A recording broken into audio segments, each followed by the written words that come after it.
Hello po sa inyong lahat. Isang magandang umaga po sa inyong lahat. Good morning po sa inyong lahat. Ngayon po ay 20 ng Nobyembre 2024. November 20, 2024. At ang oras po dito sa Los Angeles, California, mga kababayan, mga minamahal, ay alas 6:28 ng umaga. 6:28 ng umaga at nais ko po mag-vlog, mga kababayan, mga minamahal, patungkol po dito sa 1.3 billion budget of Sara Duterte approved by Senate. Yan po ang title ko, 1.3 billion budget of Sara doon po sa Office of the Vice President, Sara Duterte, approved by the Senate, na kung saan ay ito ay taliwas doon sa inapurbahan ng lower house. Kung hindi ako nagkamali, ay ang inapurbahan naman doon sa lower house ay nasa 750 o 730 ata. 100 million, 750 million. Ayan po, naganoon sa budget kay Leni Robredo nung siya ay nanunungkulan ng pagka-vice presidente. Ayan po. Kasi nga po ay ayaw nang sumipot ni Sara Duterte sa hearing. Kasi hindi niya maipaliwanag saan niya ginagastos yung mga budget na nilalaan sa kanya o saan napunta. Ayan po. Kaya nag-decide ang lower house na sa aking palagay po ay reasonable. That is a reasonable reason. Opo, ay ayaw niyang idipinsa ang budget niya, ay yun na lang ang ibigay sa kanya. Yung minimum na kung saan yun ang natanggap ni Leni noong 2022. Na pinaghatian pa nila ni Sara Duterte yun, yung 750 million, kasi nga ay 2022 ay half-half po yan eh. Kalahati kay Leni, kalahati kay Sara Duterte. Ayan po, ay umubra naman. Ngayon ay ang tanong ko lang, bakit tinaasan pa ng mga senado o ng mga senador? At dyan po natin makikita anong klaseng komposisyon ang senado. Parang hindi nila iniisip na iyan ay manggagaling na sa utang. Opo, kamakailan lang po nasa YouTube, ang daming nagdi-discuss dyan sa YouTube, ay pinapanood ko, ang utang po ng Pilipinas sa ngayon ay nasa 16 trillion na. 16 trillion pesos. Ang utang ng Pilipinas noong umupo si Duterte ay nasa 6 trillion ang utang ng Pilipinas. Yung inalisan ni Pinoy. Nung umalis si Duterte, ang utang ng Pilipinas ay nasa 12 trillion na. Ngayon ay mag-3 years na si Marcos, ang utang na ng Pilipinas ay 16 trillion. Ayan po. Ay kung magbigay sila ng budget, hindi nila iniisip na ang babayad po niyan, yung mga utang na yan, ay ang mga taong bayan. particularly sa yung value added tax. Kaya huwag nyo pong sabihin na kahit na hindi kayo nagbabayad ng income tax o hindi kayo nagbabayad ng property tax, kasi nga wala kayong property o wala kayong trabaho, wala kayong income, ay nagbabayad din po kayo ng taxes in the form of value added tax. Kasi yung krudo po ang laki po ng value added tax niyan eh. Ay sumasakay ka naman ng tricycle o jeep o bus, ay kumukonsumo po yun ng krudo, ay kasama ka na doon. Kung bibili ka po ng bigas, ng asukal, kape, o sigarilyo, ay mayroon pong value added tax yan. Doon po kinukuha ang pambayad dyan sa inuutang ng Pilipinas para lang dyan sa mga budget na yan.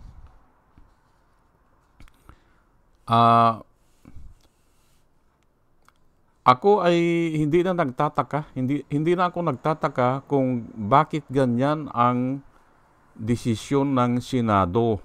Kasi nga, nung 2019 po election, ay pinatay po nila ang transparency server ng 7 oras. Kaya yan, nasiro po ang oposisyon. Ayan, kaya ganyan po ang desisyon nila. Walang lumusot po. 8 diretso nga nasiro eh. Hindi ba? Na hindi po nangyayari yan sa kasaysayan ng bansa, sa politika ng bansa, hindi po. Kasi nga, hindi naman tanga ang mga tao eh. Para isisiro nilang oposisyon, ayan na nga ang mangyayari ngayon po. Yan na po ang mangyayari ngayon. Yan. At pasalamat na lang tayo at matatapos na sila Bongo, si Bato de la Rosa, si Amy Marcos, si Tolentino, si Francis Tolentino, patapos na sila yan. Yung nanalo noong 2019 eleksyon. Pero ang problema, ito na namang 2022 ay dinaya na naman nila. Ayan na naman, hindi ba? Ayan na naman sila. Kaya yung desisyon nila o yung komposisyon nila, huwag na po tayo magtaka. Lahat po yan ay may utang kay Duterte kasi palagay ko sila ang nagloko ng eleksyon. Sila ang nagmanipula, lalo na itong 2022 eleksyon. Opo, na kung saan ang inaakala natin po, ang alam natin, ang magpapadala ng boto ay yung vote counting machine, na kung saan ay 100,000 po yan, 700 na vote counting machine, ay hindi pala yun ang nagpadala ng boto eh. Ang nagpadala ng boto ay iisang machine at nakakonekta pa doon sa Comelec server. Opo, local siya doon sa Comelec server o kaya ay private siya doon sa Comelec server 192.168.0.2. Iyan po ang nagpadala ng boto. 50% ng nabilang na boto, yun ang nagpadala. Ay paano mananalo dyan ang oposisyon? Hindi ba? Ngayon ay maaring si Risa ay pinalusot lang nila. Pero dahil nga ang nagpadala ng boto ay iisang machine lang, palagay ko nga yan ay laptop lang yan eh. Ganun po kalakas ang loob nila kasi alam nila ay wala naman eh. Kahit mahuli yan mahuhuli yan after 1 year. Mahuhuli yan after 3 years. Wala na. Hindi ba? Nakapagserbi na sila o kaya hawak na nila ang mga judges. Hawak na nila ang pulis. Wala nang, yan nga ang nangyayari ngayon. Kung hindi, umiiyak na lang ang mga tao na dapat sa susunod ay imanumano na yan. Ganun po yan. Kasi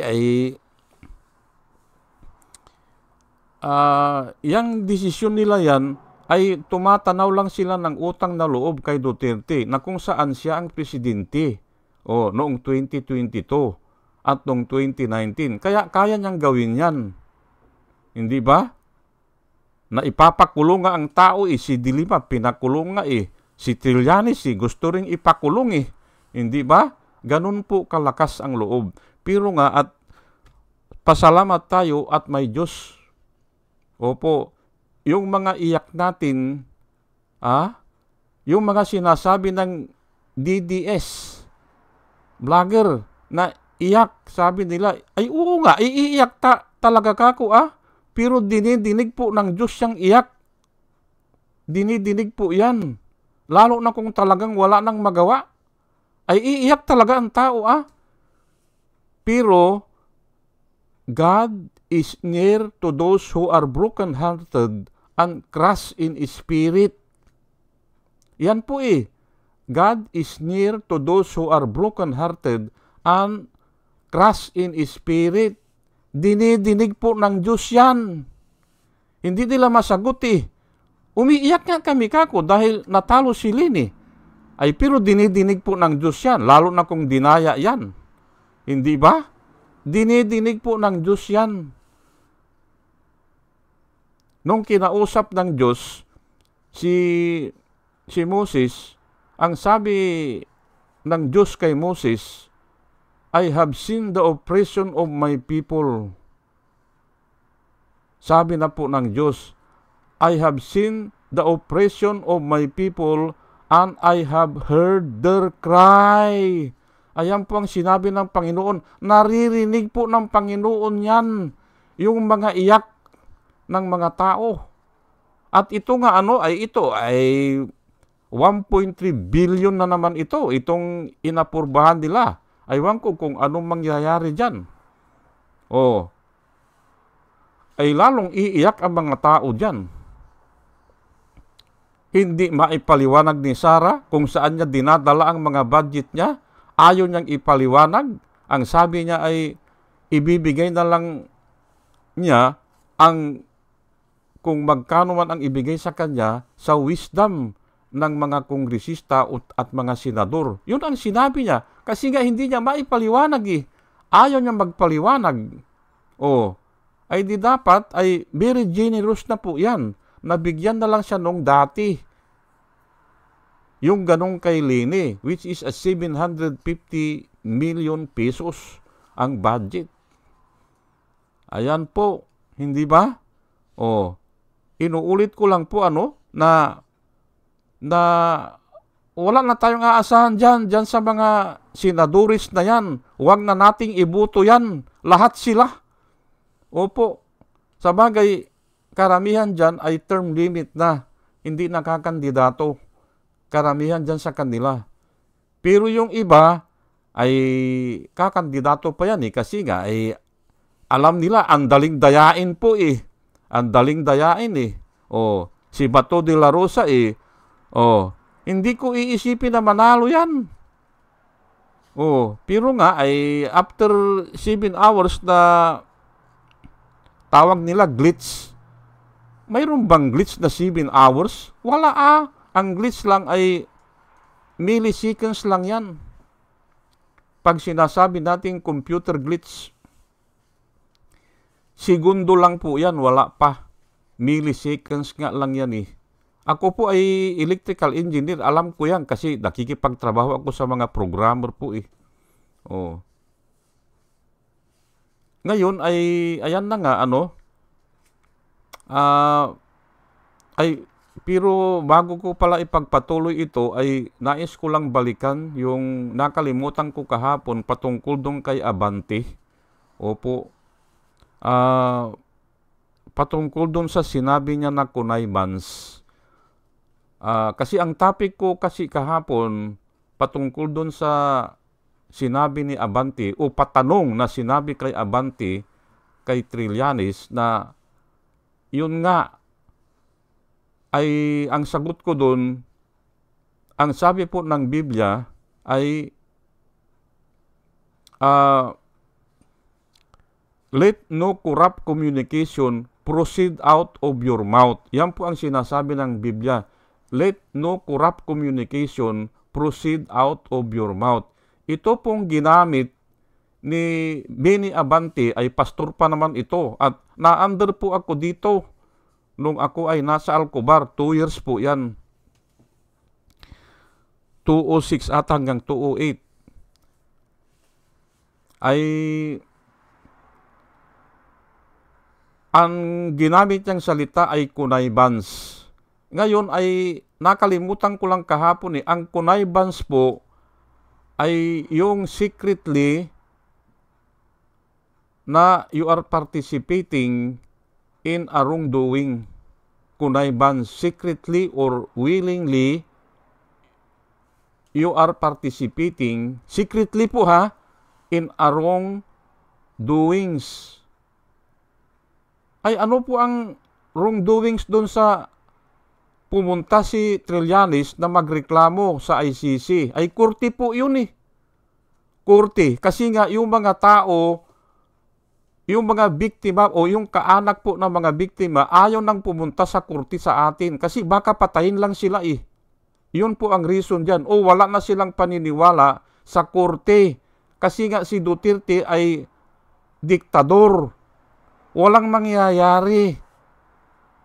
Tanungin nyo po yung mga kaanak ng biktima kung pupunta pa sila sa lower court para magdemanda. Ay hindi na, sabi nila. Wala din mangyayari dyan. Kasi nga pulis ang pumapatay. Yan po yan. Ano ba ito si Benny Abante? Nagtatanga-tangahan lang o hindi nagbabasa ng dyaryo? O hindi mo tinitingnan ang mga sinasabi ng mga tao o ng mga biktima, yung mga kaanak ng biktima, ayaw na nilang pumunta sa husgado. Kasi wala na silang tiwala at natatakot silang mamatay. Kaya pumunta na po sila sa ICC. Yan po. Kaya yung connivance na sinasabi ni Kwan po yan. Corrupt communication. Opo, corrupt po yan. Kasi nga, wala namang connivance dun Karapatan po ng mga biktima na magsumbong sa korte. Pero hindi na nga dyan sa lower court o hindi na dito sa Supreme Court. Kasi hawak na po ni Duterte yan tinalong kung pwede tayong aalis sa ICC. Pwede. Sabi ng korte. Sabi po, aywan ko kung si Birsamin yan ng Supreme Court. Pwede daw. Bakit pwede yan? Ay, approve ng Kongreso yan Hindi naman si Pinoy ang nag-approve nun Siya lang ang nag-implement. Ang nag-approve po yan ay Kongreso. Ay bakit ngayon ay magtatanggal ay presidente lang? Tanga, hindi ba? Tanga yung kwan ay approve ng Senado o approve ng Kongreso. Bakit may karapatan ang presidente na magtanggal? Hindi ba? Hindi makagawa ng batas ang kwan. Executive order, pwede yan. Pero mahina po na batas yan. Yan mga executive order na yan, pinakamahina yan. Kasi galing lang yan sa department head. Nire-recommenda lang department head at ito ang gagawin natin. Maganda ito. Ayan, executive order. Yan. Pero hindi po binalasa yan sa legislative at hindi inapurbahan ng tao. Yan mga executive order na yan, mas mataas pa nga ang decision ng mga judges to become a law, lalo na kung na-practice na. Ayan po. Ayan, galing lang yan sa department head suggestion lang yan ni Bato de la Rosa siguro Naaalis na tayo sa ICC. Suggestion lang po yan Hindi po binalangkas yan ng legislatibo. Kaya paano magiging legal yan? Ayan na nga, bumabalik ngayon na ang mga tao gustong bumalik. Ayan po hindi ba? At ano pang pangalawa na malaking kasalanan ni Abante? Yung gumamit siya ng konektado ka ba? Sabi niya. Or are you connected with the ICC? Ang masasabi ko dyan ay corrupt communication po yan. Kasi doon sa salitang konektado o are you connected with the ICC? At hindi niya pinatapos si Trillanes na magsalita. Hindi. Bastos nga yan, ganyan eh. Kabastusan po yun. Pero kung ako ang sasagot doon, dahil nangaling nga yung tanong, ito ang natutunan ko po sa kwan. Hindi nyo matatalo ang India sa pagalingan magsalita. Hindi nyo matatalo. At may natutunan ako doon sa kasamahan ko. QC rin yun, QC.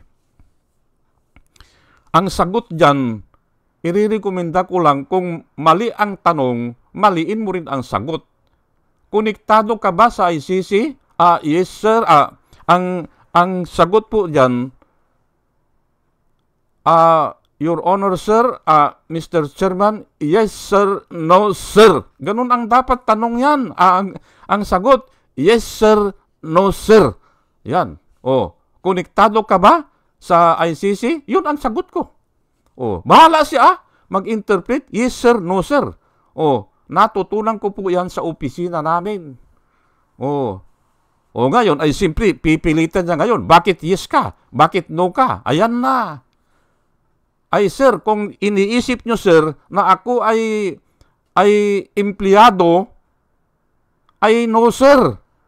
Pero kung iniisip mo na ako ay nag-complain doon, kaya naging akong konektado, yes sir. Ganun Hindi ba? Kaya nga ito, corrupt communication ito si Kwan si Abante Pero aalisan ko na lang po yan, binibigyan ko lang po ng emphasis kasi nga ay kahapon, nakalimutan ko po na i-Kwan yun, o nagkulang siguro ng oras. Balik na po tayo dito sa Kwan, sa yung budget kay Sara Duterte, ay kalukuhan po yan. Kalukuhan po yan. At mamaya ay ibibigay ko po yung mga verse ng Bible. Pero bago ang lahat po ay hayaan nyo muna na batiin ko muna itong, batch number 2. Kasi 20 ngayon, batch number 2, si Pussycat, salamat po sa inyong lahat. Si Doris May, Antonino, si Roniel, si Ibi Compio, salamat po sa inyong lahat. Joey Valenzuela, third pangatlo, user NB, Parot, Pabs Naranja, Romel Sorlier, Padua Lloyd Trabiel, Andre Sanario, Jonah Canao, Rosana Kawili, Ber Orozco, Ernie Calyago, Christine Joranas, Digna Umali. Salamat po sa inyong lahat. Julie Antan, Jose Labier Niabot, Andy Gimpaw, Yoser GH, RC Guillermo, Joseph Angelo, Mayra Medina, Rafael Aquilato, Mayit Hensyo, Dio Yanong, Bilya Lagueño, Mr. Yang Toy, Emilita Roa, Monica Dongsao, third pangat, Richard Jamura, User KK, User XQ, Nelson Nocop, Salvacion Akisar, Sinaida San Andres, Joey Chavez, Ramon Jr. Rojas, Hael Villarreal, Rose Jack, Jack Normi, Arnel Araudio, Vicente Tablati, Sweet Potato, Coco Guid, Orly Nunez, Estilia Rumbano, Arian Mendoza, Jibis Olaviris, Aldrin Impalmado, Malaya Mendoza, Rolando Dordas, Mer Cabrera, Rolando Olivier Mamon ng Lapas Iloilo, Ana Marie Adlisimo, Eli Casli, Maria Rivera, Marudaan, Manuel Diwa, Arvin Silot, Mila Coamag, Chicken Farmers TV, Online Piculio, Trico Moob React, at saka si Concepcion Barsi. Salamat po sa inyong lahat. At ito naman po ang mga vloggers na nire-recommenda ko po sa inyo na ating panoorin at suportahan po. Ito po sila, si Michael Apasibli Bulletin, Attorney Insurrecto, Bunyog Pagkakaisa, Vlogcaster Armandin, Engineer Tuto Kausing, Aling Marie, Mr. sa totoo lang to, Christian Isgira, PMTGR Vloggers, The Action Man, Roja Pantors, Dipina Apostol, CG Pichay, Kapihan ni Art at Ago, Dimjus Journey, Kakamping, Ang Batas with Atty. Claire Castro at saka si Ka Waldo Carbonil. O galiin po natin ang makinig sa kanila at nakikita ko po na sila ay para po sa bayan at totoo yung sinasabi nila. O sige po, at tayo po ay tuloy-tuloy na. Proverbs 22 verse 7, the rich rule over the poor, and the borrower is servant to the lender. Yan po ang nakasulat sa Biblia. Natotoo po yan. The borrower is servant to the lender. Kaya nga tayo hindi umaasinso O kaya ang tingin sa atin ng mga pinangungutangan natin ay alipin lang tayo. Nakasulat po yan The rich rules over the poor, and the borrower is servant to the lender. Ayan po. Kaya nga po, hindi ako naniniwala doon sa sinasabi ni Birsamin noon na tayo ay yung malayang bansa. Hindi ba? Yan ang sinasabi nila na mayroon tayong independensya patungkol dyan sa ICC. Gusto nilang ipakilala na tayo ay independent, hindi po, nangungutang lang tayo Hindi ba? And the borrower is a servant to the lender. Ayan po.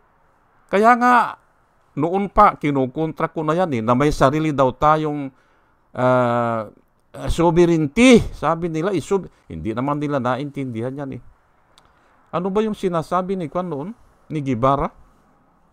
Jurisdiction. Pag wala na pong ekonomiya ang bansa, bagsak ang ekonomiya, bakit mo sasabihin na may jurisdiction ka? Kung bumagsak na po ang bansa dahil sinalakay ng kapwa bansa, wala ng gobyerno, wala na po yan Wala ka ng jurisdiction. Depende po yan. Yan ang sinasabi ko noon.